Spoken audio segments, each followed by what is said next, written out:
निगरान हुकूमत के इकदाम के बायस डॉलर की कदर में मुसलसल कमी का सिलसिला जारी है। इंटरबैंक में डॉलर 1 रुपया 4 पैसे सस्ता होकर 285 रुपये 72 पैसे पर बंद हुआ। ओपन मार्केट में डॉलर 286 रुपये में फरोख्त हो रहा है। स्टॉक मार्केट में 129 पॉइंट्स का इजाफा।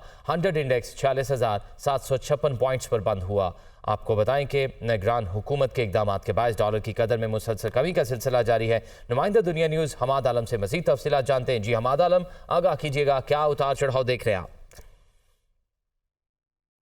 जी, जैसे आपने कहा कि निगरान हुकूमत के इकदाम, तो हम ये कहेंगे जो एडमिनिस्ट्रेटिव मेजर लिए है, जो इसमें सबसे काबिल ज़िक्र ये है जो क्रैकडाउन किया करेंसी स्मगलर्स के खिलाफ, उसके समरात हम देख रहे हैं कि डॉलर मुसलसल नीचे जा रहा है और रुपया मुस्तहकम हो रहा है। लेकिन इसके साथ साथ आप ये भी देखिए कि एक और इशू भी ये है कि जो हुकूमत ने स्टेबलाइजेशन को हासिल करने के लिए, माशी इस्तेहकाम को हासिल करने के लिए जो इकदाम लिए हैं, जैसे शरह सूद में इजाफा किया है या तलब को कम करने की कोशिश की है ड्यूटीज़ लगा के, तो इम्पोर्ट एक्सपोर्ट का गैप जो है वो काफ़ी कम हुआ है। आप जो लास्ट ईयर देखें जुलाई सितंबर में तकरीबन 9 बिलियन था ये trade deficit, debt has come down to $5 billion.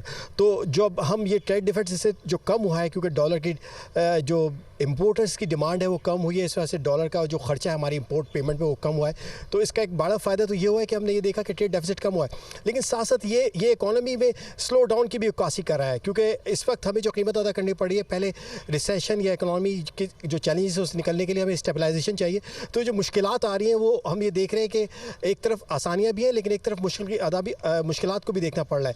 इसका सबसे बड़ा असर ये हो रहा है कि इकोनॉमी जो स्लो डाउन हो रही है वो हम देख रहे हैं कि गुर्बत में इजाफा हो रहा है। वर्ल्ड बैंक की रिपोर्ट आज ही आई है, उसमें कहा गया कि पाकिस्तान में गुर्बत की शरह 39% तक पहुँच सकती है।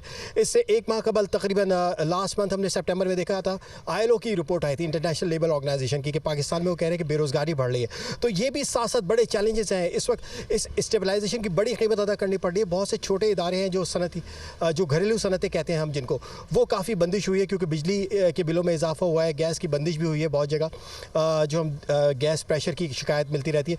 तो ये तमाम चैलेंजेस है। इस वक्त ये है कि साथ साथ हुकूमत एक स्ट्रेटजी ये भी बनाए कि एक्सपोर्ट को कैसे बढ़ाया जाए। जो हमें अभी बफर टाइम अगर थोड़ा बहुत मिलता है तो एक्सपोर्ट को बढ़ाने की बात करें। इसी मुल्क में तकरीबन 30-40 साल पहले सेल बना करते थे, इसी मुल्क में TV असेंबल होता था, लेकिन अब नहीं हो रहा। तो क्या फ्लॉस थे उस ट्रेड पॉलिसी को कि जिसकी वजह से हमें खमियाजा भुगतना पड़ रहा है? हमारी इम्पोर्ट ज़्यादा होती जा रही है और हमारी एक्सपोर्ट उस लिहाज से नहीं बढ़ी।